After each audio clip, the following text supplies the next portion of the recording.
Welcome to the Let's Talk BS podcast. I'm Bryan.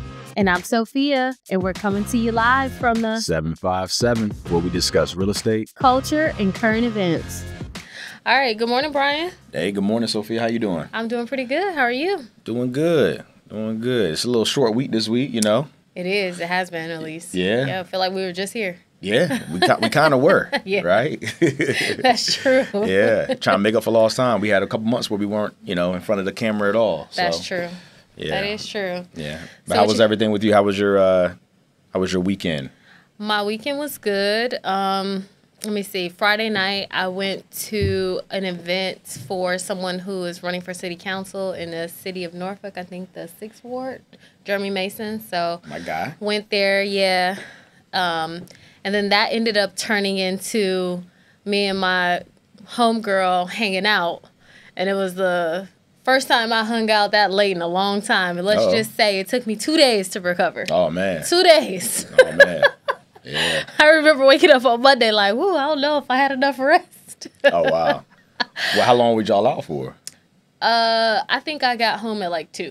Oh, wow. Yeah, I was outside. That's college years. But I didn't leave the house until like 8:30. I got there. I got to his event pretty late because I can't remember what I was doing, but I was late. I was kind of teetering. I wasn't going to go at first, but then when the rain stopped, that's when I left. Gotcha. Because remember, it was raining on It was Friday. raining. Yeah, that's true. People didn't have power in certain places. Yeah, I want to say myself. Yeah. Suffolk didn't have internet. It was just a mess. Oh, and I was taking an application till like 8 o'clock, 7:30-ish, 7:45. I was taking a mortgage application over the phone. So when I finished with that, that was when I got dressed and headed out. And then on Saturday, I went to what is the festival called? Neptune. The Neptune Festival at the oceanfront. Took the kids. We went out there, and it was funny because Jada, she said, I want to go window shopping. And I was like, oh, okay. So we get there. You know how the Neptune Festival is set up. It's like a bunch of different booths, and you could buy unique things, right? And she looked at me and was like, when I said window shopping, I wasn't talking about this stuff. Oh, wow. I said, well, you didn't. Windows. You didn't. When no real windows there. So she was like, she would actually look at real windows and kind of, get maybe better stuff. I was like, well, next time you got to be more specific. Oh, yeah. Yeah, that's funny. I was like, you window shopping. Yeah. And then Sunday, I didn't do anything. I stayed in the house pretty much the whole day. I remember hearing that it was warm on Sunday, and I was like, it was cold to me because I was in the bed. I just remember going from the couch to the bed, staying in the bed, going back to the couch, at the couch, and I went back into the bed. Oh, wow. Yeah. Okay. And that was that. And then, Monday. And now we're here. What's today, Tuesday? Yeah. Yeah. Today's Tuesday. Oh, and I had a virtual home buying seminar on Saturday. I forgot about that. Look, that's the most important part. That was actually pretty cool. Okay.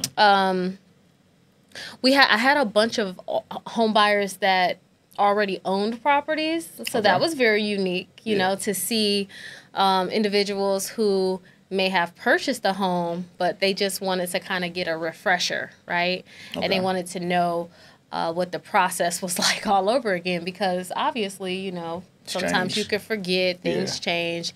But the biggest thing that we spoke about was the ability to use your VA home loan more than one time. I think that was a huge takeaway, because a lot of people were like, you can use it more than once? I can have 2 houses? Yeah, you'd be surprised. I thought that they, like, I know you're a military spouse, but, like, I thought that they take you, like, when you're in the military, because I've had many people tell me this before, when you're in the military, like, they take you through, like, a class, I guess, or something to let you know, some of your benefits and let you know that you can, like, your ins and outs, like, let you know, hey, you can use your VA loan twice. Hey, this is the process of going for, requesting for disability and all these, like, that's what I was told. They don't tell you that you can use your VA home loan twice. What they do is they tell you that, hey, you have a program that allows you to finance with no down payment. And so this would be the basic, very basic, minimal information. They're not going into details because a lot of those people don't even work for real in finance. They just, or if they do, they're on a different side of finance. Maybe they're into like investing. Okay. Not necessarily in home buying, which some people think that they are the same, you know, but they're really not. I guess, I don't know. I guess the way it was described to me, I was thinking like it's like a program that like they take all the military through. Like maybe once you I guess like once you get out of boot camp or something to kind of give you, you know, like what your benefits are. And it's very broad. Got you. Yeah. I got you. They let them know you have a VA home loan, but how to use it and how to go about doing things and how to, you know, house hack and do all those niche things. No, they're not getting that deep. Yeah. I don't know. I guess I would think that they would at least tell you you can, especially because they know, you know, a lot of times people get orders, they move to different places. You would think that they would at least tell you that, hey, you can use it twice. I understand like a whole house hacking and all that part. I mean, they're not going to give you all of that, but. You know, I think that they probably don't go that deep because you'll be surprised how many people in the military are financially struggling. Oh, no, I know that. Yeah, so you know, we've helped they probably plenty don't. of military people to buy houses over the years. I got military buddies. A lot of my closest friends are in the military, and I know their situation. So, I mean, I get it. And they probably don't want to give them that kind of information and then they go in default, right? Gotcha. So I do think that they just keep it very broad, very, you know. Very surface. Yeah, surface level. Hey, this is available to you, just like healthcare. Healthcare is available to you, but they're not going through and telling you how to utilize the healthcare, right? You just kind of you got to figure that stuff out. Yeah, that's true. Yeah. So, yeah, that was pretty much my weekend. How was your weekend? Weekend was cool. Friday, didn't do much. I played golf Friday with a couple of buddies. That was cool during the afternoon. I finally got my fix in. I think last episode I mentioned that I hadn't played golf up to that point during that week. So Friday was a very nice day. It didn't start raining, so we kind of got out there a little early before it started to rain. Friday evening and didn't do anything. Wait, so y'all weather watchers before y'all go? Like, absolutely. The rain's gonna come at 2 p.m. So we got absolutely, yeah. I mean, I feel like everybody does that if they're gonna be doing something outside. Not me. So if you got an activity that you're gonna be doing outside, if it's raining for the day, we ain't going. Well, no, I'm saying like on Friday, for instance. Friday, like basically what you said, if I remember correctly, we started playing I think at 11:30, 12 o'clock. And it started to rain around like 2:30, 3 o'clock on Friday. So like we planned out like, hey, because of the radar saying that it's going to rain at 2:30, let's play at this time. Because obviously if we would have went out there at 3, it'd have been raining. You know what I mean? So leading up to that day, it wasn't raining until like 3. You know what I mean? So yeah, we look at just like how I look at for my kids. You know, my son, he plays football, so. You know, I always look at like around this time of the week. I'll look at Saturday and see if it's supposed to rain on Saturday to see if there's any chance of. You know, the game not necessarily happening or just being on the lookout for it or whatever. But yeah, as far as golf goes, every time we play, I do look to check to see if the weather's if it's gonna rain that day or what time it's gonna rain, so we can kind of maneuver around it. Okay. That's dedication. Absolutely, yeah. So, Friday played golf. Friday evening, just kind of hang out with the fam. Saturday morning, had my son's game. They won. It was a really, really good game. We did a little. This is the first time we incorporated a pass in a football game. Because typically with the kids being that age, my son is 6, you kind of give him really basic stuff. You don't want to kind of overcomplicate it for him. So we just run left, run right, run straight. That's really the offensive plays that we run. But, me and my son, we play catch all the time. He kept asking me, like, hey, Dad, I want to do a pass play. I can catch it. I was like, all right, cool. And so he has another person on our team that her name's Skylar. She's actually, really good in football as well. And she was like, yeah, I'll throw it. I'll throw it to Niall. And so we set the play up. It was the very first play of the game. And she threw the ball to Niall. And all the defense was kind of like compact because that's, everybody normally just run straight. So Niall kind of went over to the right. And she threw a good pass to him. He caught it and he ran for a touchdown. That's what's up. Yeah, I tried him. I was kind of, Niall was mad at his mom. He was mad at my wife because she didn't record it. Right? Aww. Yeah. Because she records typically all the game. But because it was the first play, because it was the first play, she wasn't ready, I guess you could say. Yeah. And what happens is she's gotten like people are their moms record she normally when Niall gets the ball, he's in the backfield, right? So she knows to record those are the times that he's going to be involved in it on offense. So he was kind of lined up in a different position. So in her mind, she didn't think that he was going to get the ball that play. And so it was like a pass play, so it kind of threw her off or whatever. But he was like, "Oh man, you gotta get a tripod. Yeah. And then you could set it up and it just put your phone up there and let it. That's true. But it's tough. I know it's funny because that's true. I actually bought one to do that this year for my daughter's volleyball, but they actually have a whole camera person that does that now, so I don't even have to do it anymore. Yeah, in high school, they got. Well, no, they weren't doing that for because she plays JV. She doesn't play varsity. Oh, okay. So they weren't doing that for JV. Okay. So then she kept asking me like, I need tape, pretty much, right? Yeah. But now they have somebody, so I'm surprised they weren't doing that for JV. No, kind of surprised, like, cause I thought they do JV dirty, man. Yeah, I mean, I know JV is the step brother, step sister of the organization of the school. But I, from my mistake, I know when I was playing, or not playing, but when I was coaching, maybe like 5 years ago or so, we had the same thing. I mean, I know they have it like they live stream games now. They do all that stuff, you know. Yeah, nah, and I know we had a video person.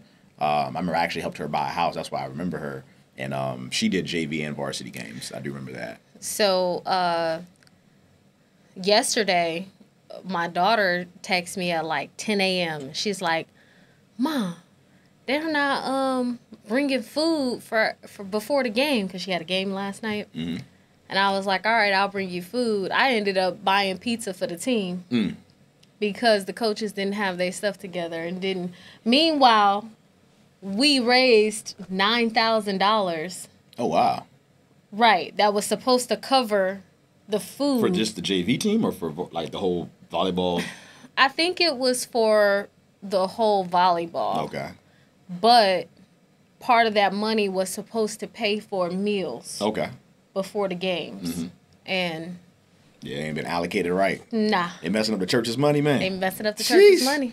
Sheesh, you know how they do with the church's money, boy. And so one of the coaches, right? One of the coaches. That's a whole other subject. Okay. Oh man, hold nobody come after me. I got a lot of church ties. Hold nobody come after me, boy. I tell you that, boy. I'm gonna hear it after this episode. Yeah. Listen. Oh man. Yeah, that's a whole other story. Oh, I still to this day don't understand some of the things that happens with the tides and all that stuff. Yeah. Anyway, but yeah, so we raised this money and they ain't have nothing to eat, and I ended up bringing food up to the school. Oh man, crazy, right? Yeah, it's crazy. I was like, what? And then the part that kind of pissed me off, to no lie, is that they let them know during school. So you didn't even give these kids the opportunity to prepare and pack something, right? Because I buy protein bars and all that stuff just so she can have something, you know. So do they stay, I guess? They don't come home because the game is at 5:30. They get out of school at 4. So they literally get out, and she's driving, but she don't have her own vehicle to go get something to eat. And then she had to she's actually signing up for 2 clubs. So I think she wants to do like Red Cross and debate and all these different things. And they had meetings. So she left school, she went to these 2 meetings, and then she had a game. Interesting. Yeah. I'm trying to think. I remember when I played school ball, JV and varsity, like even JV, like, because I played JV for half of a year for football, and they would have, like, before our games, because we did the same thing, JV games were earlier, so before our games, I know, like, we as a team would go get something to eat, or, like, the coach would, like you said, like, order something, like, typically, because where Tallwood was located, there was a shopping center right up the street, and there was this place called CC's Pizza. You remember that? Yeah, CC's Pizza.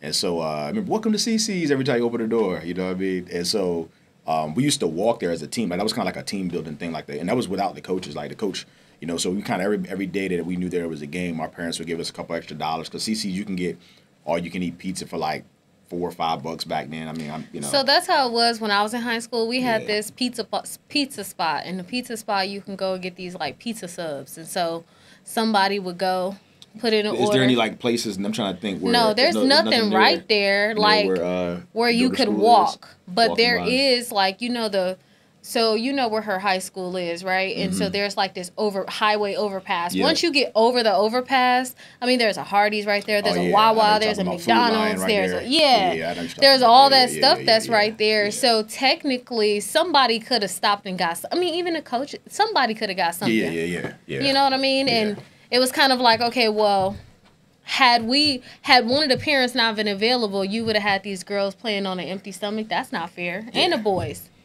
Yeah. You know? Yeah. Because the boys played last night too, but that was. Did they win? No, they lost. Damn. I was about to say at least you fed the winning team, but I guess they that didn't work. won one set. They lost one set, and then the third set, I think they were so hype about winning the second set, they just automatically in their mind thought that they won, but they had that last set that they had to go to 15, and then they lost. Maybe they was hungry again. I don't know. Probably. Yeah. They Who they play? Who they play? Oscar Smith. Oscar Smith. Okay. Oscar Smith. Yeah. That's tough, man. Let me think. So yeah, I'm trying to go back to my weekend. Right. Yeah, Friday golf, Saturday, like I said, my son played the game. They they won again. He caught a pass and scored a touchdown. Did good on defense. Got like 3 or 4 flags.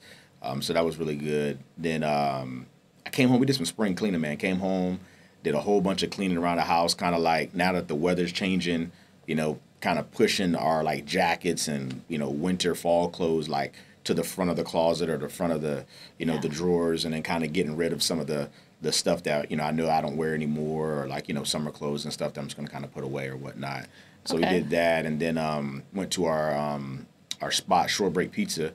We had lunch there, which was cool because Saturday was a really nice day. Like we sat outside, not outside, but like in a little area that they have where it's like your indoor-outdoor area. We ate pizza there, then came back home, relaxed, and then I had 2 of my buddies come by. So I got my buddy Vidal, he came by, and my buddy Brandon Bunn, he came by as well. Bunn, I've known Bunn since I was probably like 10. He played on my Pee Wee football team, and even we ended up going to the same college and playing football together there as well.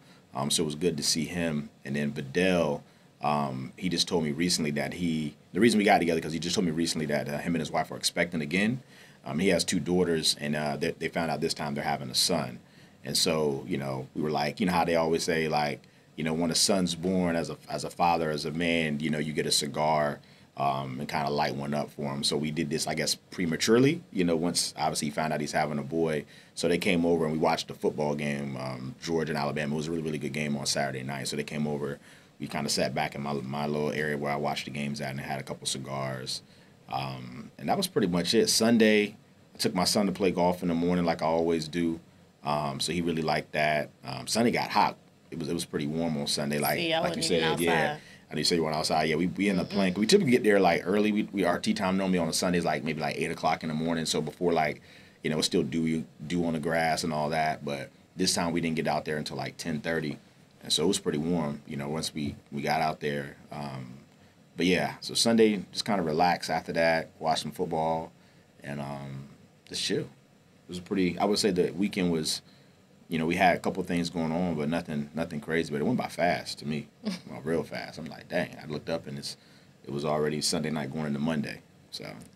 Yeah, I feel like this weekend it was kind of like wasted. That one night of fun just kind of like, whew, took me out for the team. I was like, whoo, man, I don't think I could do this no more. Yeah. I'm getting old. You are. Yeah, you are. I am. Yeah. I felt old, but it was funny because where we was at. I did not sit down at all. I stood up and I like danced. And it wasn't like dancing like old school dancing, how you dance with other people. I wasn't doing none of that. I was just in one spot just like jugging and like moving my feet and move the whole time. You talk about 4 hours of doing that. Oh wow! Listen, I was like, damn, I wish my watch didn't die. I needed to clock those calories. Oh wow! Clocking the calories dancing. That's funny. Yes. Yeah. But my watch had already died, like from having it on all day. Yeah. And I think I worked out Friday morning as well. Yeah, so. my watch. It's funny. My watch typically because I charge it at night, and then I go to the gym about 5 in the morning, 5:30, and I would say. My watch normally starts dying around about 5 o'clock p.m. p.m. Yeah, the next Yeah, day. so it gives mine's like about, like 5:30. Yeah, about 12 hours. Yeah, so mine's is the same, except what I do, what I've learned to do now is when I leave the gym, I come home, I put it back on the charger during that time where I'm showering. Okay. Which gives it, let's say, about from the time I think about getting in the shower, I put it on the charger. Yeah. And then by the time I'm out, redressed, let's say that's about 20 minutes total, you know.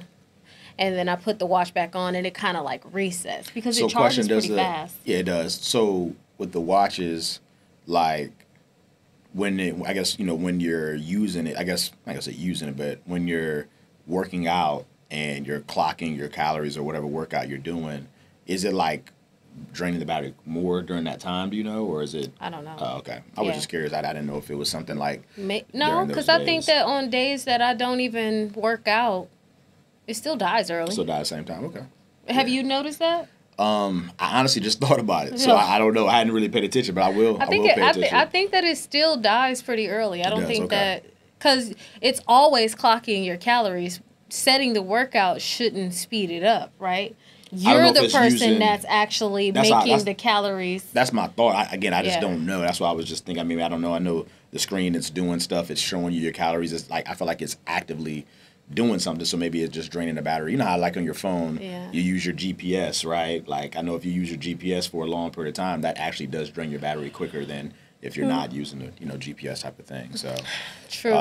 Yeah. But yeah. So today is October 1st. Kicks off my monthly challenge. So I've selfly challenged myself. I made that word up. Selfly. Okay. Selfly challenge. Okay. You didn't even catch it. No, I caught it. I just won't throw it back. So I challenged myself to complete 75 miles of walking or running, of course at a high pace, not just walking around the house, but like actually attempting to exercise. And I have until from October 1st to October 31st to complete 75 miles.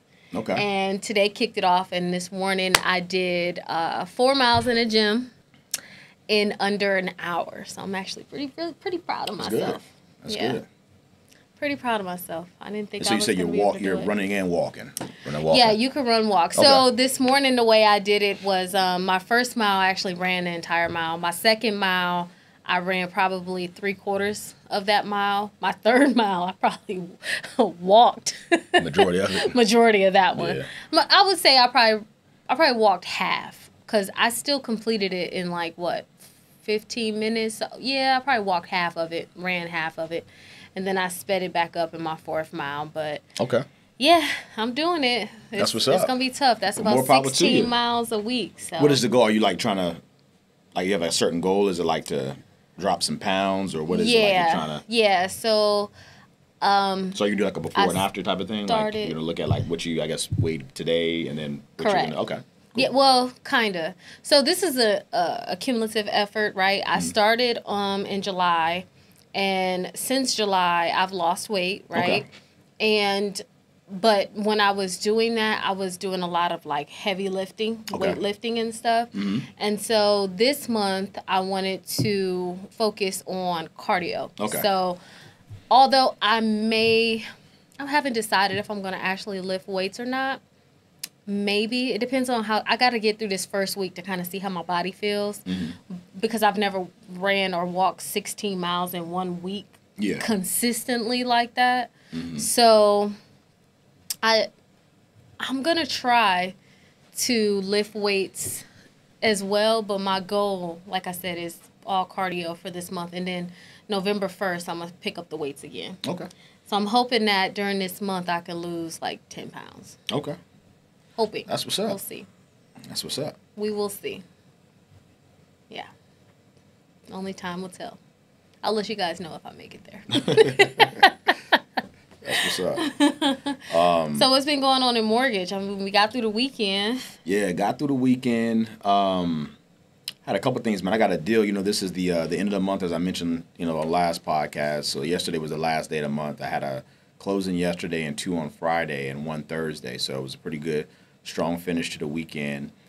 Something I wanted to bring up is like this deal I'm working on, right? So The buyer, one buyer works at the shipyard, and the other buyer, his girlfriend, she works at a car detailing place. And so everything's been going smooth with the loan. You know, they had good credit. They're doing a first-time home buyer program. The seller's actually paying all of their closing costs. So they're essentially are able to buy this house, and I think right now it's estimated for them to bring like $500 to closing. So it's not very much money at all. So it's a really good scenario. They're buying a nice ranch house out in Williamsburg. It's $340,000, so it's a nice home. But the issue that we had kind of the 25th hour is that we got our verification of employment back. So we always, you know, within about a week before closing, we'll do a verification of employment. So we'll reach out to the employer and make sure that they are still working there, make sure they're in good standing with the company, all that good stuff. And so we got a verification of employment back for the woman, his girlfriend, the buyer's girlfriend. And so her verification of employment showed that she changed from hourly wage to commission in August. And so my processor, she actually called me, was like, hey, Bryan, I don't know if you saw this, but this was just uploaded into the system. I was like, oh, man. And so because I'm familiar with how, you know, us as a mortgage industry, how we view commission income versus hourly wage income, and it's totally different. And so especially with, you know, her situation, we had gotten her pre-approved like a month and a half ago. So all of her pay stubs I had were, you know, hourly wage, right? So her getting commission wasn't even on my radar as far as her type of income switching over. And so I do want to put out there that if you're buying a house and you're in a situation where you're getting paid a certain way and it's getting ready to change, make sure you let that person that you're helping know, because that does change how things are. Or if you're able to delay that process from happening until after you close on the home, that's probably even better, right? But in this scenario, when you're commissioned, we have to have a 12-month, at least a 12-month sample size of you earning commission income so we can average it out and determine what your monthly qualifying income is. And so with her just switching over in August, that's 1 month of income. And that's not enough income for us to gauge, because commissions can change, you know, depending on, you know, how well you perform, right? And so in this scenario, you know, with her being commissioned, we can't use any of her income now. So now they're in a situation where we were relying upon both of their income to qualify, and we're, you know, 2-3 days away from closing, and we get this information. And so now we're having to, you know, take her income totally out of the equation, and now they don't qualify no more.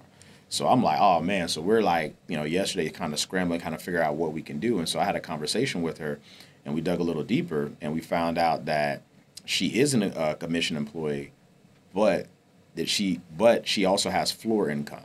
And so what that means is that, you know, she gets commission, she said, based on like how many cars she details and like the reviews and all that. They have like a system where it kind of calculates all these different things.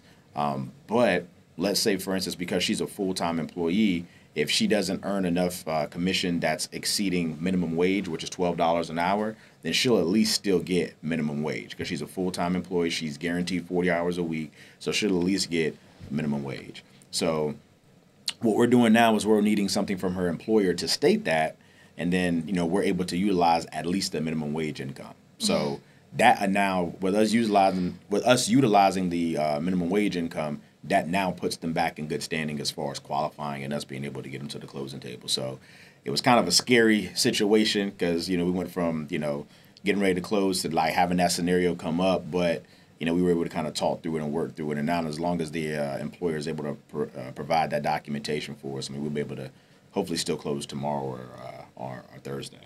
So people do not understand that we check these things. They think that, oh, we checked it once and that's it.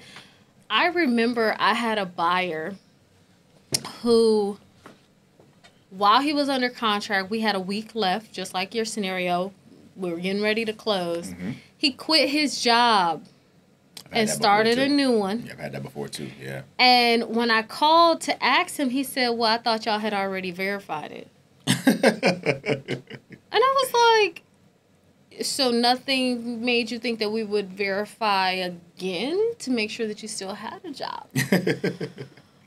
People, we verify your employment all the way up until the day of closing. Yeah. Like, that's just what we do. Like, we have to make sure that you're going into this with a job. If we find out on the day of closing that you even put in a 2-week notice, you are not closing. Yeah. Even if you're still currently employed, but there has been a 2-week notice given, you're not closing. Yeah. Because at that point, you don't have employment.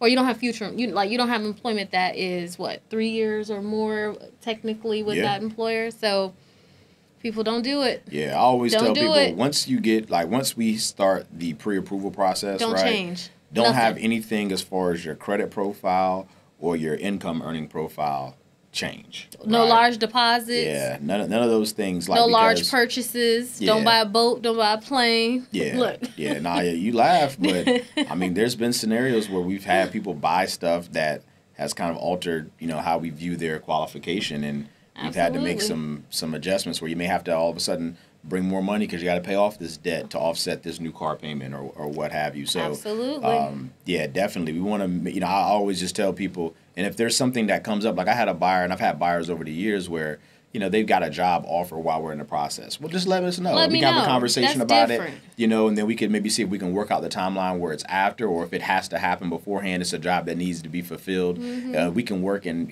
kind of maneuver around that situation. That's fine. But what we don't know, we can't help with. Yeah. And then you could put yourself in a predicament that you can't get out of, like your client. She was lucky she had a base salary. Very lucky.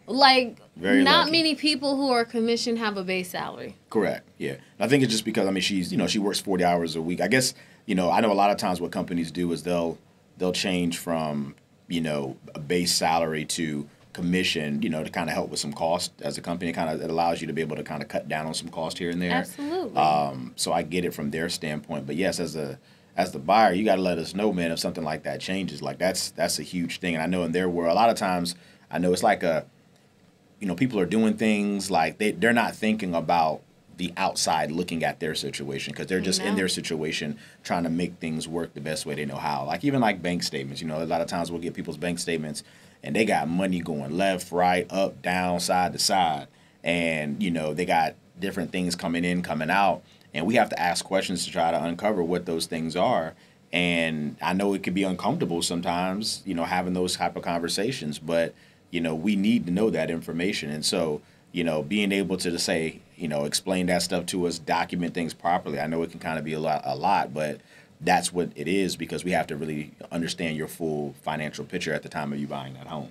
So. It's funny because I have clients where every application that I get, I go over liabilities, right? And you know how some people, they got a lot of credit card debt. You're talking like 15 credit cards, right? And I am not exaggerating this. Every time I come across a client that's got a lot of different credit cards with a bunch of different balances, they always tell me, "Oh my God, I know this sounds bad, doesn't it?" Yeah. That just tells me that they don't have no self restraint or whatnot. Like, yeah, that don't. Like, if you notice, you know that. Why do you have these credit cards? Yeah, man. I use maybe 1, maybe 2 credit cards. Yeah, not even like one of them I charge. One of them is like it's usually like something that I got a promotional. Like, let's say when I got my HVAC done, I got 0% interest for 18 months. So I utilized it. Like, why not? Yeah. But it's not something I'm charging, right? And I'm going to pay it back before that the interest kicks in. But yeah, it's just like, I don't understand. But it's funny that they always do that. They're like, "Oh my God, you're telling my secrets." Yeah. Like, this ain't a secret. You knew. Yeah. You did it. Yeah, exactly. Yeah, you made a conscious decision. So yeah, but it's something I wanted to bring up. Like I said, it's an active file that I'm working on that, that a lot of times, things change sometimes in the process, or let us know if it's going to change. Give us a heads up so we know how to get in front of things and maneuver it a little bit better.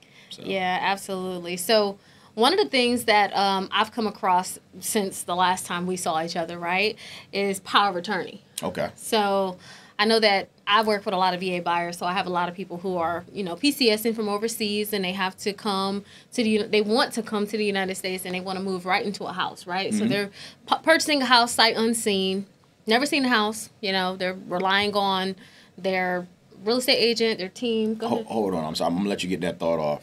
But would you do that? Would you buy a house sight unseen?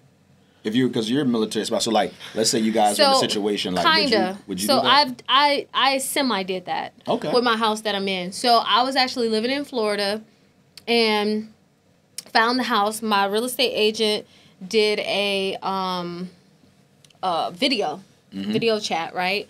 She went through everything. There were some components to the house that I really couldn't see. Like, I couldn't determine, like, how old or new the roof was through video, right? I knew it existed. It looked okay, but I couldn't tell, like, if shingles were missing or anything like that, right? But for the most part, it was good. So what I did personally, because I was within the United States, I actually flew in for the home inspection. So when the home inspection was happening, I flew in. I stayed the night in a hotel. I walked the house, did all the things that I was supposed to do, sat and talked to the home inspector. He gave me everything that needed to be fixed. The house looked good to me. I actually got up in the attic. Listen, I was Bob the Builder. I was up there looking at the joists like, huh? You said what now? You said I need to do who? but so I got. So I was there. So it was technically. Well, I got that scenario. I want you to get back on your point. I got that scenario, but I'm talking about like truly never. I don't like, think would you so. ever like that? Like, would you do that? Like, would you buy a house where literally the first time that you actually go into the house that you already own it? And that's sometimes what people have to do. So I'm asking you, like, would you do that? I would do it if I had someone there for me besides the agent. Okay. Like, but if you don't, that's what I'm trying to say. No. Like, okay, so you wouldn't do it then. If you did, I mean, obviously, I know you always got to have like a reason, but like, just like purely, hey, the house, I gotta be in Virginia in 2 weeks. Instead of renting, I want to buy a house.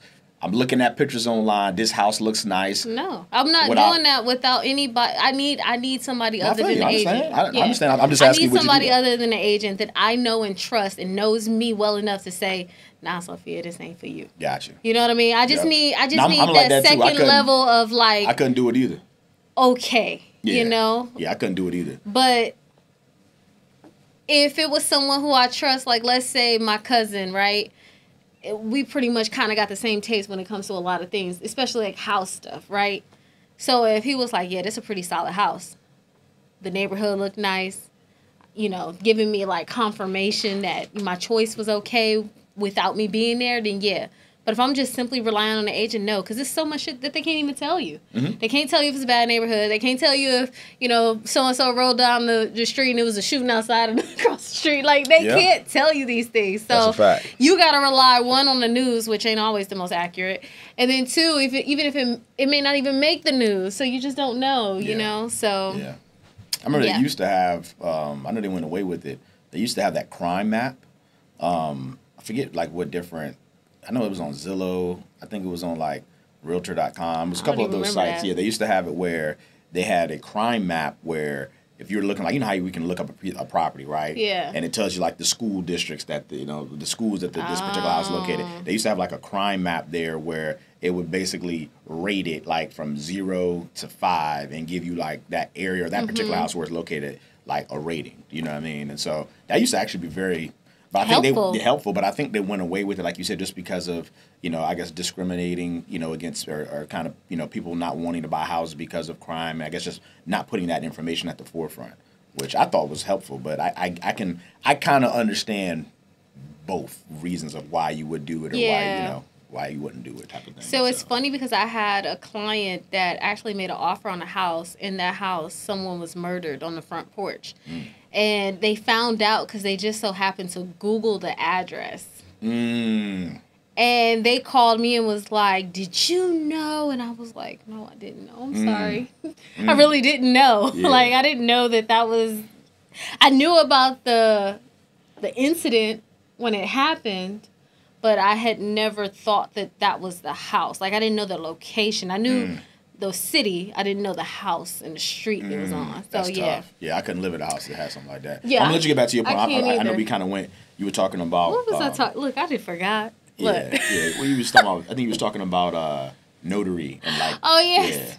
The notary. So one of the things that you can utilize, right, is having someone sign for you. So if you are moving from overseas or if you're moving from anywhere, honestly, within the United States, and if you have someone who could potentially sign for you, someone that you trust, right, because this is a huge purchase, you can utilize a notary and have someone sign your documentation for you to close on that property. You just have to go through the approval process, make sure it's good with the title company, make sure it's good with the lender, and have all the correct documentation. And that's what we're here for, to assist. But I just wanted to put that out there for my military buyers because it's very important. I know that sometimes you can't be in all places at once. Yeah. Shoot, I had a notary closing last week. I had a closing where we had to restructure. It was a husband and wife, and the husband's credit score dropped during the process. And so now we were left with just the wife having the sufficient score, but she didn't have enough income to qualify to buy the house that they were looking to purchase. So we got creative, and her father lives in Pennsylvania. And so her father was a co-signer. He was a non-occupying co-borrower. And so, you know, we did the closing. I think it was last maybe Wednesday, so a little less than a week, where, you know, she signed down here, and her father signed up there in Pennsylvania. Yep. So, yeah. But that's not necessarily a notary, but that is a mobile. Yeah. That's a mobile notary. Yeah. Yeah, because they had a person that's correct. Like, she had her document signed, then they sent the documents up to him so he can actually sign the documents as well. Correct. Yeah. So just to kind of explain what that means is, what I was talking about or referring to originally was a notary is a document saying that, hey, you're getting, a power of attorney that's been notarized is you saying that, hey, this person is going to sign for me. I'm not going to even be present. Correct. What he's referring to is you won't be present where everybody else is signing, so they're going to send someone who is a mobile notary out to you for you to sign your half of the documents, which can be done as well. Absolutely. Yeah. And they're both convenient. And both are convenient. Yeah. They both come with a fee, but they're both convenient. They definitely do. They definitely do. Yeah, I also wanted to bring up, like, I know we always talk about, like, mortgage things. Obviously, we're in the mortgage industry. You know, we're both investors as well. So I wanted to bring up, like, something that I was talking to my aunt about over the weekend and even this morning, because she has a property that was left to her daughter. And so she was trying to, like, figure out, like, what to do with the property, essentially, right? Because they're not really in the real estate and don't really know kind of ins and outs. And so where is it? It's in North Carolina. It's not in Greensboro. It's in a county outside of Greensboro. Oh, okay. But yeah, so she was trying to figure out exactly, you know, what to do with the property, because it was her late ex-husband. He had passed away. And so she had reached, a whole bunch of investors have been reaching out to her. And so one of the investors came up with like three different scenarios, which these are the scenarios I typically see when someone is wanting to sell a property. Is, you know, when you're selling a property, you can sell it as is in the condition it's in. Like in this particular situation, she said nobody has lived in the house since 2012, so it's been vacant for 12 years. Yes. So yeah, it's going to need a lot of work to be done. I mean, you know, who knows what's actually working in the house, and the house is on the larger end too. So, you know, the one thing you can do is, you know, an investor come take a look at it, assess how much they think it's going to cost to bring it up to, you know, where they can sell it and make money for it. And so therefore they can offer you an offer as is in the current condition the property's in. So that's one option. The second option is the investor can actually get the house under contract. So they get under contract with you and work out a number that you both agree on that, hey, once they actually connect it to another investor, that you guys can actually, you know, both essentially split the profit for. A lot of times people will say that's considered wholesaling. So that's another option that can be done. And it has its pros and cons with it. I mean, sometimes obviously it takes a little bit longer because you have to go find that next person who wants to buy the home and who actually wants to see the whole thing through. And there's also an opportunity potentially to make more money because that investor who initially gets into contract with you, you know, can find somebody and maybe add, you know, more tax onto it. And if you guys work out an agreement where, hey, we're going to split it, you know, then there's a way to make more money in that way as well. Then the last option is seller finance, and that's something that I know a lot of people aren't familiar with per se, but it is an option out there that over time you can make more money. So like, for instance, if you sell the house immediately, you're making the money right then and there. You know, depending on like your tax situation, you may have to pay taxes on that money. So that's just it. You're done with that property at that particular time. If you do seller financing, you can actually do a loan and have the buyer purchase the house from you and then pay they're paying you a mortgage over a period of time. So you can say, hey, it's a 10-year note, a 15-year note. And if you add up how much money the person's paying you over that period of time, I mean, you can make, let's say if you sold the house to the person in its current condition at $60,000, you could actually end up making maybe, let's say, $100,000 if you guys work out a seller financing for 10 years or for 15 years. So it's almost like having like a rental property in a sense. The other person has the rights to the home, but you also are able, you're getting that monthly, stipend if you, for lack of a better word, during that time. So those are three options that most people, when they're trying to sell a property, maybe a property that they were, let or left, from some person, that's three different ways you can kind of go about getting rid of that property. Yeah. That's some good information. Yeah. I still struggle with seller financing. You say you struggle with it? Yeah, like understanding like the liability. Oh, got you. Yeah. Got you. Yeah. Yeah, I mean, it's essentially you're selling the house, so the house is now... You're still responsible for the mortgage, but you don't own the house in that situation. Correct. So Correct. Yeah. Correct. So I struggle with wrapping my mind around the... Got you. The possible... Yeah, because, I mean, it's different. I mean, you can do seller financing also on a home where there is no...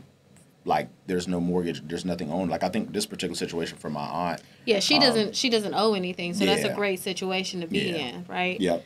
But let's say she did owe on it, right? Mm-hmm. Then she's responsible for the loan. So if this person didn't pay, Mm-hmm. she's still responsible for the loan. Correct. Just like a renter.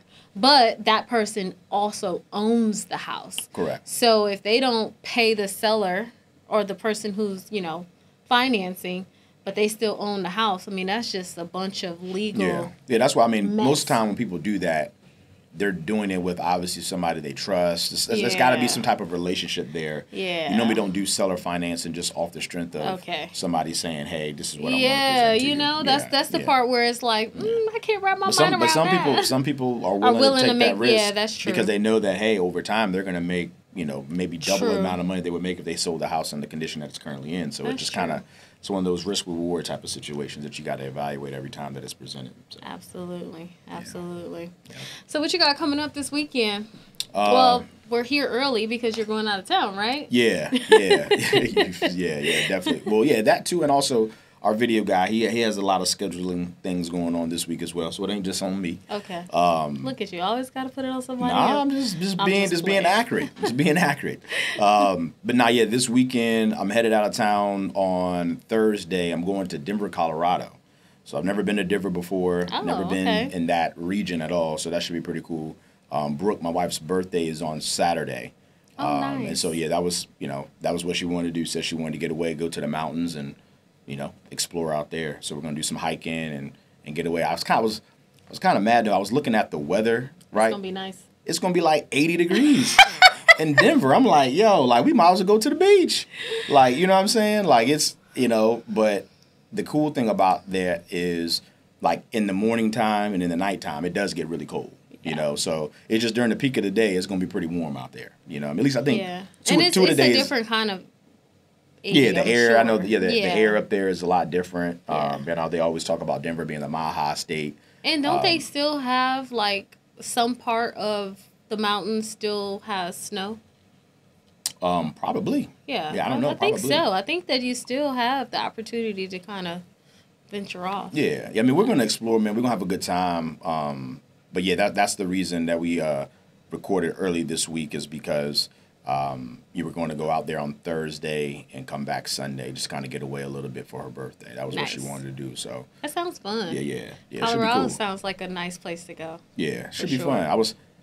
We kind of changed it a lot. We were first looking at going to Aspen at first. That's a place that I've always wanted to go to. But when we were looking at going, because it's perfect because our kids are out of school on Thursday and Friday. I know a lot of people's kids, I think, have like a day out of school. Off Friday as well. Okay, yeah. So we kind of planned it up where it worked out perfectly where the kids go out of school. Our parents can kind of tag team the kids while they're not going to school, have to have the obligation of taking them back and forth to school or whatnot. So it worked out perfect in that regard. But yeah, we were looking at going to Aspen at first, But then when I looked further into it, like they don't actually like have snow out there until like November-ish time frame. So going out there, if you're not going to Aspen like to ski or anything like that, then it's kind of, I mean, there's stuff to do, but it's really that's what you do out there. Right. You know what I'm saying? And so then we looked at Denver, Colorado, and that was something that she said she always wanted to go to. And I never went to, so I'm excited to explore something different. You know what I mean? I know then when we would go on vacations and go places, we always go tropical. Yeah, like tropical areas or whatnot. But I think this would be a kind of a change in scenery. That'd be pretty cool. Yeah. Yeah. So that's that what I and got like going. Canada would be a nice place. Yeah, I've never been to Canada before. That would be cool too. I've been to Canada. I've actually had fun in Canada. I heard Canada was good. In Brooke, Toronto? she told me she's been there. She said that like it's like cleaner New York. That's what It she is. said. Like it's like it is. It's like 100%. New York. It's like that. Like just like Times Square, It big is, buildings. yep. But she said it's just cleaner. Yep. So it yeah. is. Yeah, I It got to is. get up to Canada. I've never been there before. It's really nice. Toronto is lovely. I've been there a few times, and I've been to other parts of Canada. I don't recall where I was at, but I was there. Okay. Having a good time. Okay. Yeah. Normally, Because when I lived in Michigan, we could drive to Toronto. Yeah. So you that makes know, sense. Detroit and Canada is like 20 minutes apart, maybe like 30. Oh shit! I didn't know it was that close. I knew they were close. But I didn't know it was that close. Yeah, That's what's up. not Toronto, but The Canada to get over line. the border. Yeah, I got you. It's like right there. So Okay. a lot of people kind of go back and forth. But yeah, Got you. we used to have a good time, and my best friend went to Wayne State. So Okay. yeah, we were outside. Okay. outside. You know, when you say it twice, it means Oh yeah, you it's got deeper meaning. It's got a deeper meaning. Yeah. Yeah, for sure. That's funny. That's For funny. myself, I don't think. Let me see. What do I got going on this weekend? 1st of October. I don't think I Fall have. is really, really here. No, I don't have anything. Trying to get through these miles. Yeah, There that's you go. about it. There you go. Yeah. Yeah, I got a pretty light weekend this weekend. I'm pretty sure I do. I probably got something going on this week. I just got to look at my calendar. Now I've gotten to the point where, like, if something's going on, I have to put it on my calendar unless I'm going to forget. Yeah. If I don't put it in my calendar, it didn't exist. Now I feel you. I'm like that too, kind of, sort of, because I don't get to always put stuff on my calendar, but I typically put the important stuff on the calendar. So. Oh, okay. Yeah. So that means if it ain't on the calendar, it ain't important in your mind. Yeah. When at that moment when it came up and I had to do it, and if I put it on my calendar, then I was Brooke, like, I watch gotta be this. there. She gonna be like, you didn't put it on the calendar, so this wasn't important. Oh man, hey. I mean, she know. She around me enough. She know what it is. It ain't like that's news. Shit, but yeah. That's how I go. But yeah, so that's all I got going on. Yeah, Cool. that's pretty much what, it. Something I saw that I'm gonna try to. Obviously, I'm gonna be gone, but I'm gonna try to maybe on the plane or figure out a way to see it. Is I know Love Is Blind is coming out. Oh yeah. Yeah, Love Is Blind, and I yeah. did look up. 'Cause my sister had sent it to me. It's actually the cast is from DC, so that's right around the corner. It's probably it'll be funny if there's people from here on there. Yo, not even that. It'd be funny for me if I know somebody on there, because I know a lot of people in this. I know a lot of people up in this like area who's migrated to DC for like different opportunities or whatnot. So if I see somebody that I know from growing up or just in the mix all day, I'm gonna be weak. Yes. Like the closest that I've ever seen. I remember there was there's a show called Married at First Sight that kind of like rivals, I guess you could say, Love Is Blind. They have a different way of doing it, but it's kind of all like the same thing. Yeah. As far as trying to fall in love, as reality TV show or whatever. And so I watched that before. There was a woman up there who she was on there, and the relationship when she got married to the guy, it didn't work out. But her next boyfriend ended up being one of my good buddies that I grew up with. So that was pretty cool because I ended up seeing him, like, they show, like, were they together? What Are They Now type of thing. What do you say? They together still? Nah, I don't think they're together, because this was many years ago. This is Okay. probably like maybe like 8 years ago or so. Yeah, my buddy, I ain't even gonna say his name 'cause I don't want to bother him. But Right. anyway, yeah, he, because they did like a Where Are They Now type of like, Okay. episode and kind of show like, what they got going on now or whatever, who they're with. And he was like beside her. So I was like, oh, snap, that's crazy. That's crazy. So, That is yeah, funny. so that's the closest I've ever had to like knowing somebody, like I guess on like one of those like love. So next TV year, shows. Love Is Blind is, I think, going to be in Atlanta. And so my best friend, she's single. So I sent her the thing. I was like, you should sign up. Yeah. I think it was in Atlanta before, so I guess they're coming back around to being. I remember like one of the first 2 seasons was in. Was it? Yeah, it was in Atlanta. Oh, I remember okay. that. Yeah. I think it was like the second season, if I'm not mistaken. It was in Atlanta. See, I didn't start watching it until I think the 4th season. Was it the 4th? No, I think I've seen 4, maybe 3. Yeah. With what's the guy that was the sneaker guy? He really loved his sneakers, and he married the light skinned girl. Yeah, they were in she Seattle. Was older. Yeah, they were in Seattle. I remember that. Yeah, because they had a couple. That was probably the best season as far as like the couples like still staying together. I think it was like 3 couples there that are all still together. Yeah. So normally you get like one a forward, season. Yeah. Normally you get like one a season, and that season. I hear that well. the first season was actually the best. Is that true? Because from what I hear, they had the most long-lasting relationships. Nah, I don't think so. I remember the first season they had a what did they have? They had a interracial couple that did very well. I think they're still together if I'm not mistaken. And I think maybe there was one other couple that stayed. But that season that you're talking about, I know I remember off the top of my head, there's 3 of them that stayed together that season. I feel like that was the best one, you know, because all of them had like, I think we just seen Bliss, and I forget the guy's name. They're having a baby if they haven't had it already. I know they were pregnant. Yeah. They had the one other couple, they had moved in together. I think remember it was one couple who like ended up matching like with a person who she had rejected initially, you know, as well. And then you had the couple with the guy with the sneaker, the black couple that you just mentioned. So I mean, they had like three or four people who actually stayed. I feel like that was the best like couple, you know, that stayed together or whatever. Yeah. So I'm eager to see. Like I said, I always binge watch.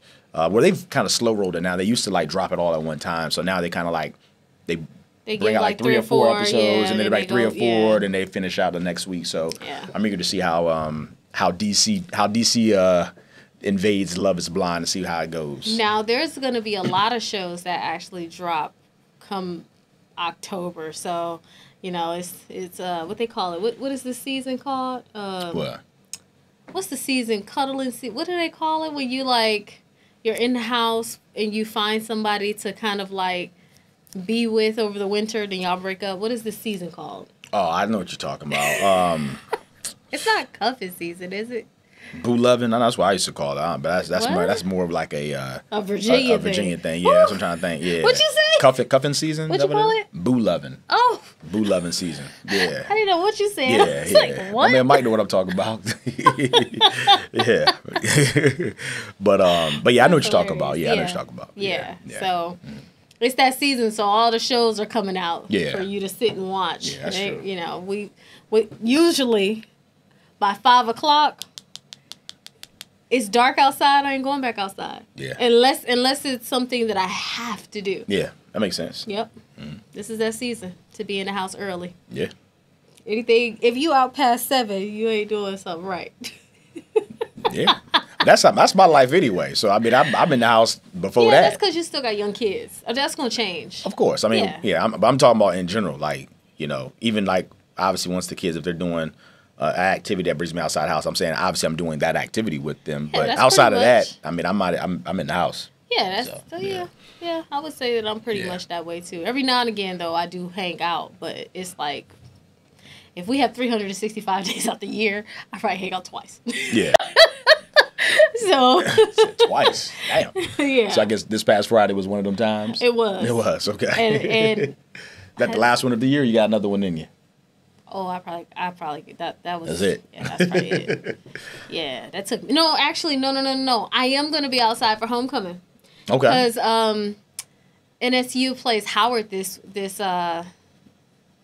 October, so my daughter wants to go to Howard University, so we're going to that football game. Oh, that'd be sweet. That'd be real sweet. Yep. So afterwards, the adults are gonna hang out. Yeah. Okay. Yeah. Homecoming's gonna be a good time. Mm-hmm. So that'd be dope. That'll be my first time actually like doing something outside of the football game. So okay. And we plan this like because it's my homegirl. She's a Delta and it's her 20-year anniversary. So she asked me last year to come out with her this year. Gotcha. So this is something that was well planned in advance. Yeah. The other day was just some we here, why not type of situation. Yeah, so, understood. Yeah, I'll probably be outside one more time. Okay. That's what's up. Yeah. All right, guys. Well, we do appreciate you listening to the podcast. You can follow the podcast at Let's Talk BSPD. You can also follow me on Instagram and Facebook. I am Sophia KB. Your Instagram back running? It is, or is it broke? Kinda. Kinda. I got a new old one. An old new one. Okay. There you Okay. All right. Cool. I'm glad it's working. I guess. I don't know. Yeah, it's there. Okay. I'm still trying to get all my people back because the thing is not everybody uses their real name. So when I go to like find somebody that I'm friends with and I try to look them up, I so you started a new one, but it was your old one? Is that what you're saying? Or? So I took my old one and turned it into my primary because the original one is completely shut down. Oh, okay. So all of the Instagram stuff. Did you ever find out why? What happened? No, they never responded to me. Damn. I submitted an appeal, everything. I didn't do anything wrong. Yeah. I think that somebody just was probably reporting it, kept reporting it, and they just shut it down because there was nothing that I posted that was wrong. Yeah, that's crazy. That's crazy. Well, yeah, you can follow me on Instagram and social media. You know, Facebook. Mine's Bryan, BRYAN _Royster. All right, guys. Well, we'll see you next week. See you next week.